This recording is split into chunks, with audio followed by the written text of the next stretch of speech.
Shout out to Blue Apron for sponsoring this update. Blue Apron is the #1 fresh ingredient and recipe delivery service in the country. See what the fuss is all about and get $30 off your first order when you visit blueapron.com/theknow. Welcome to The Know, I'm Ashley. It's a whole new week. Reviews for God of War are expected to start hitting tomorrow, so you will then have a better idea just how high you want to rev your hype engines for the game, but a new trailer is showing some details ahead of that, specifically the progression system and customizable armor. You'll be able to craft custom armor that boosts strength, runic defense, vitality, luck, and cooldown, and the armor will also change how Kratos looks, and will allow you to tailor his abilities to suit your playstyle. The game contains different skill trees as well, so you can decide whether you want to favor skills for your axe or hand-to-hand combat, defense, and so on. According to creative director Corey Barlog, what we wanted to do was make sure that all the customization that we offered to players fed directly into the core loop of the game. All of Atreus' core abilities, all of Kratos' core abilities, as well as his reactions, the cooldowns, and how fast those go.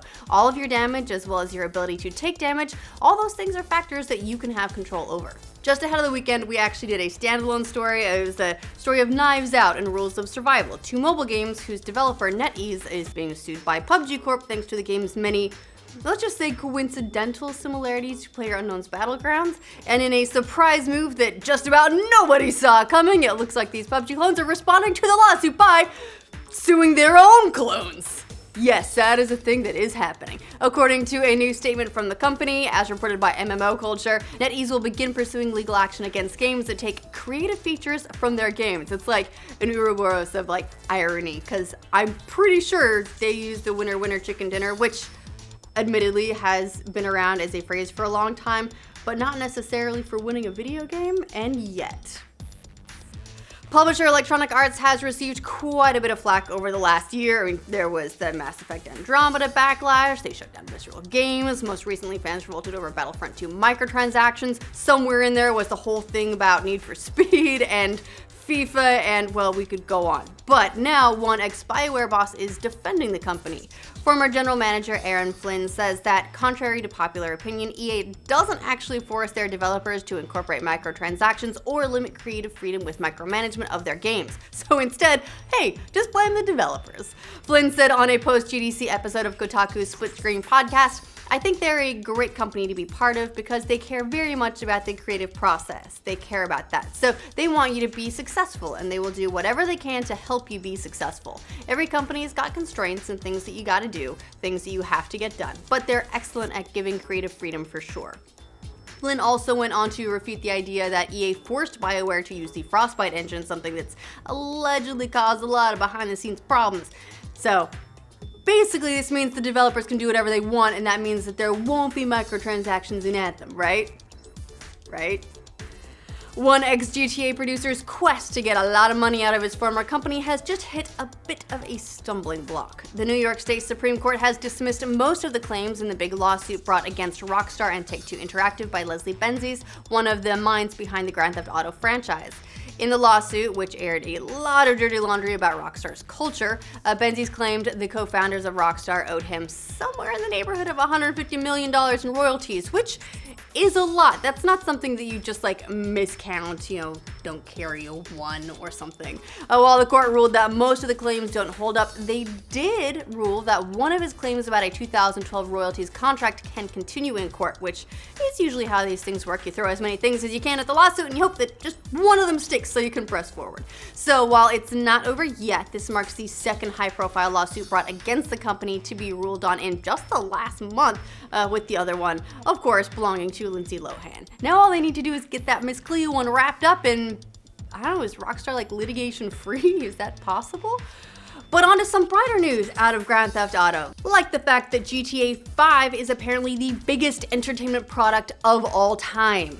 Analyst site MarketWatch published a report today claiming that Grand Theft Auto 5 is higher grossing than, well, just about every other single movie or video game ever made. MarketWatch writes that with more than 90 million copies sold since its release in 2013, GTA 5's brought in more than $6 billion in revenue, shattering the other record holders. Just leaving them in the dust. Cohen analyst Doug Creutz said, even taking into account DVD and streaming sales would not put the biggest movie blockbusters in GTA 5's neighborhood. Avatar, for instance, has grossed just half of that with total ticket and DVD sales, hitting $3 billion in comparison, just a measly $3 billion. So, congratulations GTA 5 for officially taking over the world, just like our parents were afraid of. That hot coffee doesn't slow you down that much.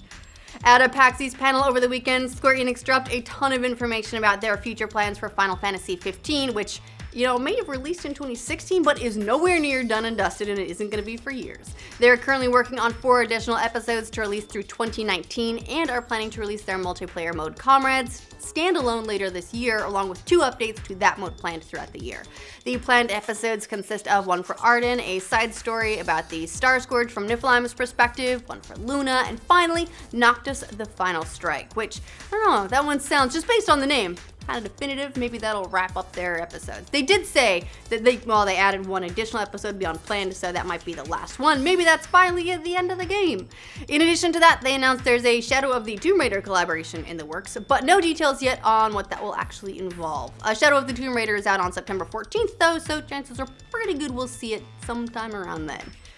Microtransactions and loot boxes have been kind of a sore spot with gamers for a while now. We've all been hypersensitive since Battlefront 2 in particular, but where's Eidos in all this? They've been pretty quiet. Now, according to a new job posting, they're looking for a monetization specialist to work out of their Montreal studio, the studio behind the latest Deus Ex games, 2014's Thief, among others, but maybe even more importantly than those titles, since they're already out, last year they announced a partnership with Marvel to create some Avengers games, so it's possible this monetization specialist could be working on that title or titles for better or for worse. They're specifically looking at setting up sponsoring mechanics, coupons, rebates, etc., that kind of thing. Managing customer loyalty efforts, stuff like newsletters, and also managing content experience and pricing for in-game stores. So that gives us at least some indication that they do have that sort of stuff planned, and they want to, do it better. Whether that means better for the company or better for the consumers, still TBD.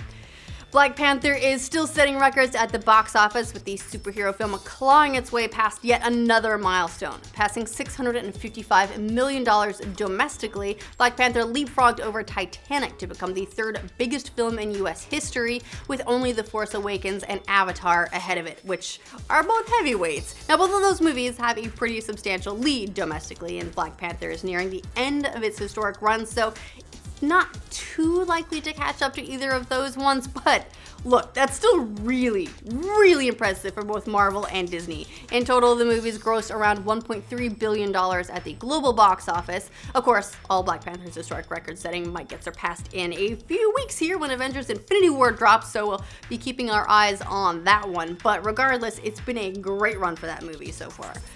All of this superhero excitement might have been enough to make you forget that next month will also bring us a new Star Wars film in Solo: A Star Wars Story. Just in time, Solo got a brand new trailer showing off even more of its pretty cool, if I'm being honest, visuals, plus better looks at Donald Glover as Lando Calrissian, as well as highlighting the film's heist story. Fans are, of course, picking the trailer apart for clues and Easter eggs, and there are some that are just right there, and we see Han getting his iconic blaster, tiny glimpses of the Sabacc tournament between Han and Lando, and you know what though, you should probably watch it for yourself if you want to. No idea how spoiler heavy it is since we don't know what order things go in, but hey, guess what? It's definitely gonna be a heist movie. Otherwise, Solo: A Star Wars Story hits theaters on May 25th. And also, oh, it's cute. Han finds out how old Chewie is, and he's like, wow, you look great. It's kind of cute. Anyway, that's all the news for this roundup. Let us know what you think of these updates in the comments down below. To make sure you get news from every corner of the internet every weekday, like this video. And if you're new around here, consider subscribing to the Know. That way you can get all the news all the time as well. Thanks to Blue Apron for sponsoring this update. Look, you want to get better at cooking, there's no time like the present, you don't have to keep putting it off, and Blue Apron makes it pretty easy. They're the #1 meal kit delivery service in the US, and there is a reason for that. They deliver fresh, pre-portioned ingredients, step-by-step recipes, right to your door, and every meal can be cooked in less than 45 minutes. Plus, their menu changes with 12 new meals every week, so you don't keep repeating the same thing over and over and over, and they're flexible too. I don't know, maybe you're busy one week and you don't want as many meals. That's totally fine. I like Blue Apron because, well, I was never much of a cook growing up. I didn't learn a whole lot beyond spaghetti, but I enjoy the process and I've been trying to improve and get better at it and try new things. Lucky for me, there's always something I'm interested in trying out. New on the menu, they've got quick udon noodle stir fry that sounds absolutely delicious, barbecue chicken tacos, Parisian steak frites, which, you know, also that sounds great. I know I could go on, but it's making me hungry and I haven't had lunch yet, so I'm gonna stop. If you want to try it out, Blue Apron is offering our nobodies $30 off your first order. Just go to blueapron.com/theknow and it will be applied when you redeem the offer on their site.